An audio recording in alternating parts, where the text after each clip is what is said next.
Hoy, domingo, primer domingo de octubre, el Día del Pueblo Negro y el Día del Pueblo Afroecuatoriano. Vamos a conversar con respecto a las tres grandes características del pueblo afroecuatoriano, a las tres grandes características del proceso organizativo afroecuatoriano, que es la resistencia, la capacidad de estrategia y la capacidad de negociación. Esas tres características no son actuales, son históricas. Por eso vamos a irla viendo en los siglos de esclavización y en la actualidad, cómo han podido sobrevivir y dejarnos ese legado a los que estamos actualmente acá. Desde la presencia de los esclavizados en tiempos de la esclavitud, encontramos la marca de la resistencia. Una resistencia física, sí, una resistencia cultural, una resistencia social. ¿Y por qué hacemos hincapié en la resistencia cultural? Es valiosa en la medida de que sabemos perfectamente que cuando fueron sacados estos esclavizados del África, fueron mezclados, ¿sí?, entre personas de diferentes pueblos africanos para dificultar, en primer lugar, la comunicación que vaya a dar lugar a alguna sublevación. Entonces venían personas de diferentes lenguas y de diferentes culturas. Cómo esta mezcla dio lugar a la conformación de una cultura afroecuatoriana.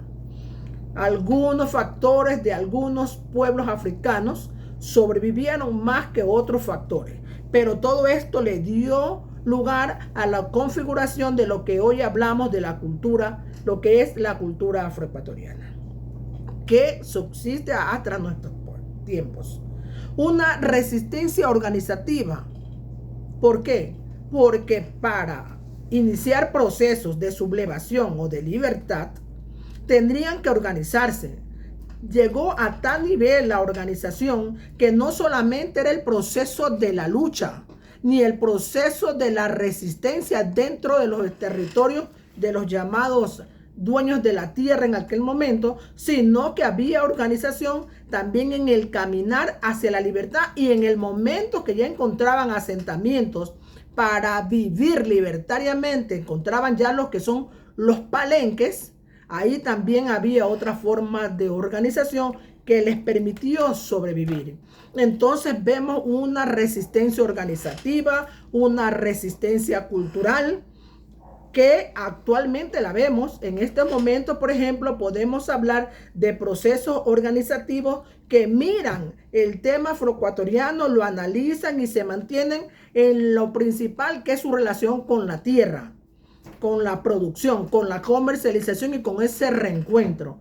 A estas alturas, en este momento, estamos hablando de la gran comarca afroecuatoriana. Y si miramos cantones como San Lorenzo y Eloy Alfaro, vemos un proceso organizativo de la comarca del norte de Esmeralda, con grandes líderes como Inés Morales, como Pablo de la Torre, que han llevado ese proceso y lo van consolidando y lo van formando de tal manera que hoy es una voz, no solamente de la provincia de Esmeralda, sino del Ecuador.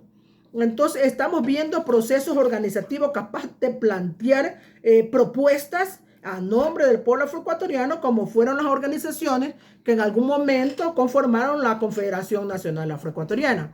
Entonces vemos esa resistencia en la historia que llega hasta nuestros días. No solamente hay la resistencia, también está la capacidad de estrategia. Las personas afroecuatorianas las hemos visto reclamando sus derechos, no solamente de manera propia, absolutamente afroecuatoriana, sino que los vemos en procesos mixtos, en procesos de resistencia o en procesos de protestas muy generales. Vemos a los afroecuatorianos en la reclamación de los derechos de los maestros, de los trabajadores, de los estudiantes secundarios, de los estudiantes universitarios, de las mujeres. O sea, vemos esa presencia afroecuatoriana en los procesos de reclamación de derechos a nivel nacional. Y también los vemos en reclamación de derechos propios del pueblo afroecuatoriano, propios y exclusivos. Entonces, vemos esa estrategia en dos momentos: en la protesta propia absoluta y única y en la propuesta dentro de procesos nacionales. ¿Qué más? La otra característica es la capacidad de negociación. La capacidad de negociación del pueblo afroecuatoriano lo hemos visto siempre. Cuando analizamos la historia del pueblo afroecuatoriano, nos detenemos en el tiempo actual, encontramos que en el pueblo afroecuatoriano grandes negociadores. La gran negociación. Hoy tenemos organizaciones afroecuatorianas que no habían reconocimiento como afroecuatorianos, no había reconocimiento cuando se hablaba de tema raza. Sin embargo, tenemos una gran cantidad de organizaciones legalmente reconocidas. Y no solamente vemos eso en el tema de negociación. Este día mismo, el Día del Pueblo Afroecuatoriano, el reconocimiento de Alonso de Illescas, son pruebas de que la gente afroecuatoriana tiene una gran capacidad de negociación a partir de esas organizaciones que logran concretar las metas que se han planteado.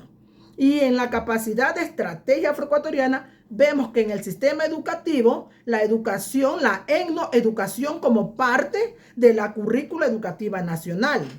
Y también estamos viendo, por ejemplo, la salud intercultural en el Ministerio de Salud, donde también se mira el tema afroecuatoriano e inclusive se estuvo trabajando y se llegó a algún nivel muy avanzado de lo que es tratar temas como la drepanocitosis. Entonces, todo esto nos ha permitido tener en claro esas tres grandes características del pueblo afroecuatoriano, que son la resistencia, ¿sí?, la capacidad de estrategia y la capacidad de negociación. Entonces, hasta ahí es lo que ustedes han pedido y les he conseguido. Muchas gracias.